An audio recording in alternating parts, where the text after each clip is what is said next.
आज आपल्याला ब्लाऊजसाठी sweet heart neck draw करायचा आहे. तर तो मी दाखवते. पेपर कॅनव्हास आहे, पेपर फ्युजिंग घेतले आपण, त्याच्यावर आपण गळा ड्रॉ करून घेणार. तर मी 6 इंच शोल्डर टाकलेले ब्लाऊजला, तर 3 इंच मी गळा रुंदी घेते. नेक डीप कस्टमरच्या आवडीनुसार 10.5 इंच घेते. आणि खालची जी रुंदी आहे ती आपण थोडी 3.5 इंच जादाची ठेवली तरी चालणार. हेवी साईज ब्लाऊज आहे त्याच्यामुळे चालते. काटकोन करून घेऊयात गळ्याचा. आता यामध्ये आपल्याला गळा ड्रॉ करायचा आहे. ते खालून 2.5 ते 3 इंच वर या इकडे आपल्याला 1/2 इंच आपण बाहेर जाऊयात आणि इथून आपण स्ट्रेट लाईन जोडून घेऊ. इथे पण स्ट्रेट लाईन जोडून घेऊ. तर याला सेप द्यायचा असेल तर हे आपण याचा हाफ करायचा आहे स्वीट हार्टला आणि इकडे 1/5 इंच आत येऊन तुम्ही आकार देऊ शकता. याला थोडासा गोलाकार द्यायचा असेल तर, किंवा स्ट्रेटमध्ये घ्यायचा असेल तर स्ट्रेटमध्ये सुद्धा घेऊ शकता. याच्या साईडला आपल्याला 1-1 इंचाचं पट्टी ठेवावी लागेल. हात शिलाईसाठी पट्टी लागणार आहे आपल्याला.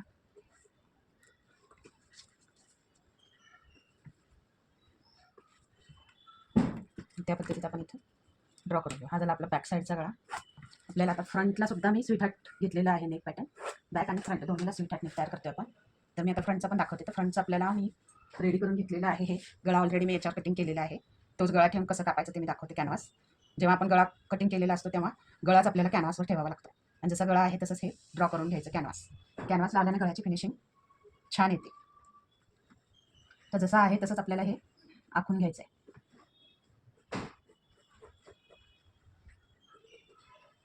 As it is. ते मी आखलेलं आहे. हाफ फ्रंटचं आहे. त्याच्याच खाली आपलं बॅकचं पार्ट पण निघणार आहे. 2 वेगळ्या वेगळ्या पट्ट्या लावायच्यात आपल्याला. याच्याच खाली बॅक पार्ट निघेल. तर फ्रंट पार्ट ठेवला. आता आम्ही फ्रंट पार्टला वाढीव पट्टी असते म्हणून फ्रंट घ्यायचा पहिल्यांदा ठेवायला. हे बघू शकता बॅकचा. बॅकला सुद्धा हे पट्टी बसणार आहे आपल्याला ओकेमध्ये. गळा ड्रॉ करून झाला आपण कापून घेऊ. त्याच्यानंतर स्टिचिंग कसं करायचं ते सुद्धा दाखवणार आहे तुम्हाला. कटिंग करण्यासाठी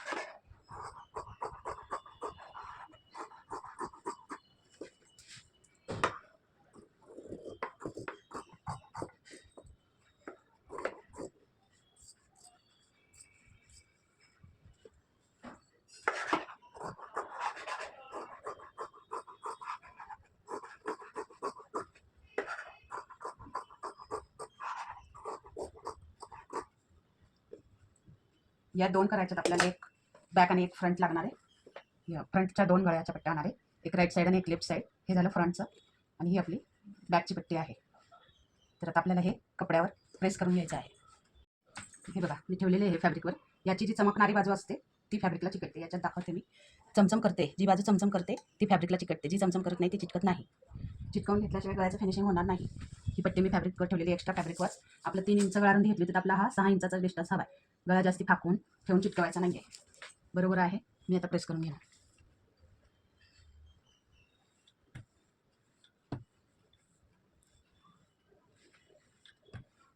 चिटकवून घेते. फ्रंटचे दोन्ही गळे आपल्याला ह्याच्यात प्रेस करायचे. तर हे बरोबर समोरासमोर ठेवावे लागते गळे.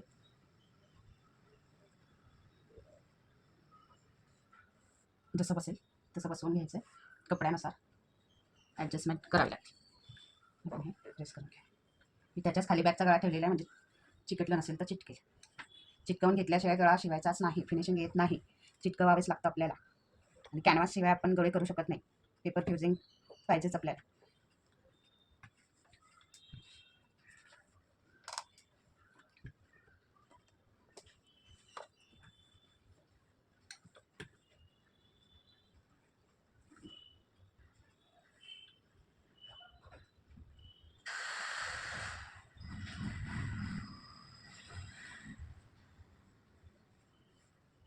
हे चिकटलेले आहे बघा किती छान चिकटले. आता आपण कटिंग करून घेऊ.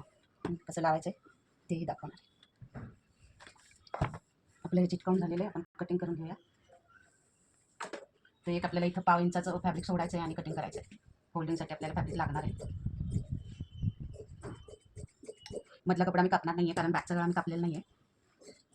गळा जेव्हा कटिंग केलेला असेल तेव्हाच हा मधला कपडा कापून घ्यावा अथवा कापायचा नाही आहे. हे असंच हवं आहे आपल्याला. हे असं कटिंग करून घेतलं तर फ्रंटचं कटिंग करून घेऊ आपण. ॲज इट इज फ्रंटचं कटिंग करणार आहे आपण. फ्रंटला पण इथे 1/2 इंच कपडा सोडायचा आहे. गळ्याबरोबर घ्यावं लागणार आहे आपल्याला कारण गळा कटिंग केलेला आहे आपण फ्रंटचा. त्याच्यामुळे हे गळ्याबरोबर कापून घ्यावं लागेल पट्टी. इथे मी थोडे एक्स्ट्रा फॅब्रिक ठेवते फोल्डिंगसाठी.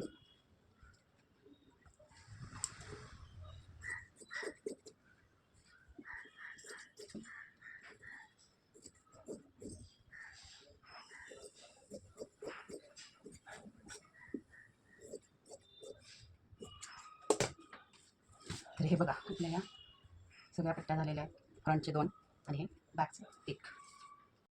तर हे बघा बॅक पार्टचं मी सेंटर काढलं आहे आणि सेंटर लाईन आखून घेतलेली आहे. आता याचं सुद्धा आपल्याला सेंटर काढायचं आहे.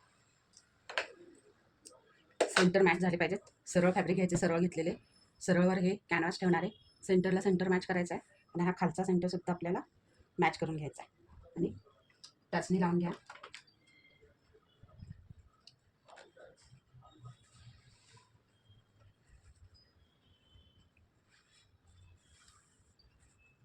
थोडा वर सरकवते.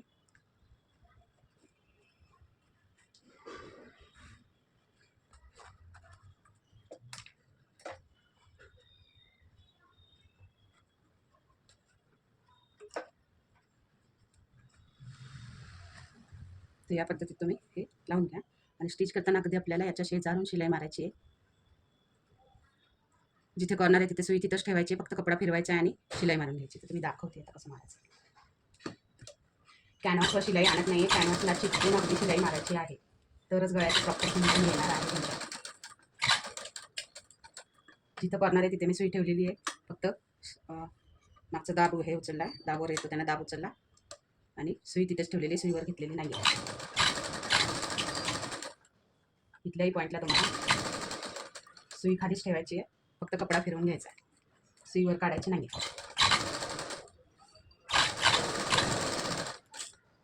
तिन्ही कॉर्नरला तसं शिवून घ्यायचं आहे.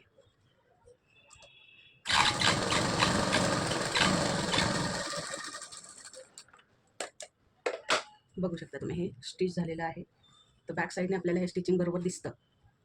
तर हे कटिंग करून घ्यायचं आणि नॉचेस द्यायचे आपल्याला. तर मी आता बॅक साईडनेच कापणार आहे. अगदी 1/4 इंच मार्जिन ठेवायचं, पाव इंचाचं मार्जिन ठेवायचं आहे आणि हे कापून घ्यायचं आहे.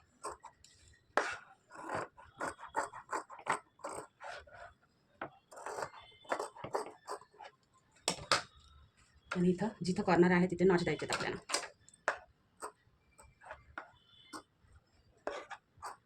इथल्या भागाला थोडेसे नॉच देऊन घ्या. सरळ भागाला नॉच द्यायची गरज नाही आहे, जिथे खड्ड्याचा भाग असतो तिथे नॉचेस द्यावे लागतात. आपण आता हा उलटवून घेऊयात, गळा ठसना काढूयात.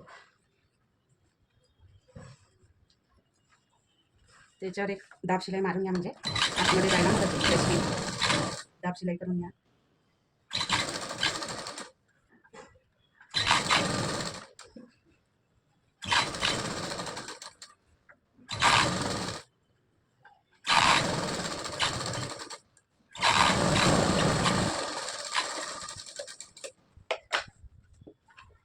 तर ही पट्टी आपण पूर्ण आत टाकूया.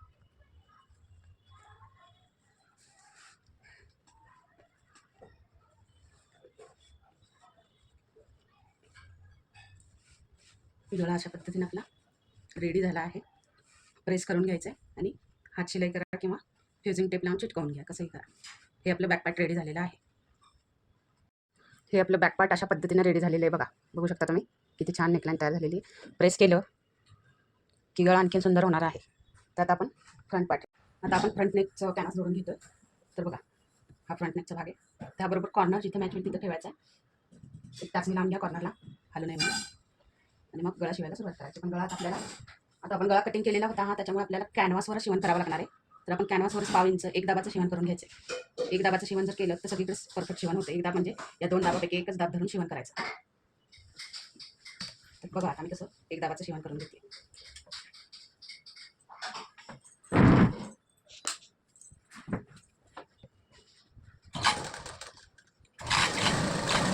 कॉर्नरला आलं की आपल्याला सुई तिथंच ठेवायची, फक्त कपडा फिरवून घ्यायचा. आणि आता इथं आपल्याला थोडा एक्स्ट्रा थोडाच फॅब्रिक ठेवायचा आणि फोल्ड मारून घ्यायचा. इकडे फिनिशिंग झालेली आहे, पट्टी लावलेली आहे आपण, त्याच्यामुळे फोल्ड करणं गरजेचं आहे. फिनिशिंगसाठी आपल्याला फोल्ड करावंच लागणार इकडे. तर ही बघा, ही लावली मी एका बाजूची पट्टी, तशीच आपण दुसऱ्या बाजूची पण लावून घेऊया. दुसऱ्या बाजूची पण कॉर्नर मॅच करून ठेवायचा. एक टाचणी लावून ठेवा, तिथे पण कपडा हलवून यायचा असते आणि आपण हे लावून घेऊया पट्टी. जशी आहे तशी हे एक्स्ट्रा फॅब्रिक फोल्ड होईल याच्यावर झालेलं आहे. आता मी हे टाचणी काढणार आहे. तर नॉच द्यायचं आहे आपल्याला. तर ह्या कॉर्नरला आपल्याला नॉच द्यायचा आहे आणि इकडच्या पण आपल्याला कॉर्नरला नॉच द्यायचा आहे. बाकी कुठेही नॉच नाही दिलं तरी चालणार. हे एक्स्ट्रा धागेदोरे कापून टाकायचे. आता याच्यावर दाब शिवण करून घेऊया. रेस्टिक मारून घेतो म्हणजे पट्टी आत यायला मदत होईल.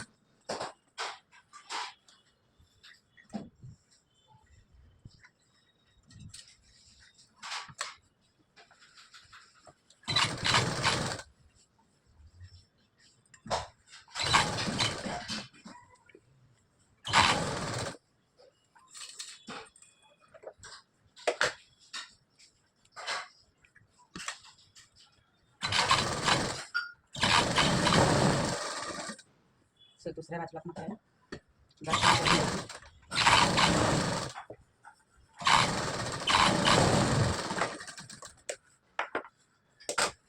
धागे डोळे सगळे कापायचे आहेत आपल्याला.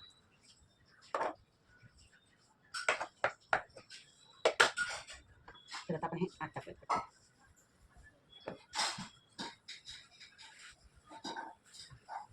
बघा ही एक बाजू कशी फिनिशिंग झाली आहे. आपण दुसरी पण करून घेऊ. तर हे दोन्ही साईडचे हे गळे बघू शकता कसे छान फिनिशिंगमध्ये झाले. गळेसुद्धा छान झाले. हे पट्टी याच्यावर ठेवली आपण. बघू शकता किती फिनिशिंग आलेली आहे ब्लाऊजला. तर बघा आपल्याला ही कडा आधी शिवून घ्यायची याची पट्टीची. कडा फोल्ड मारून घ्यायची.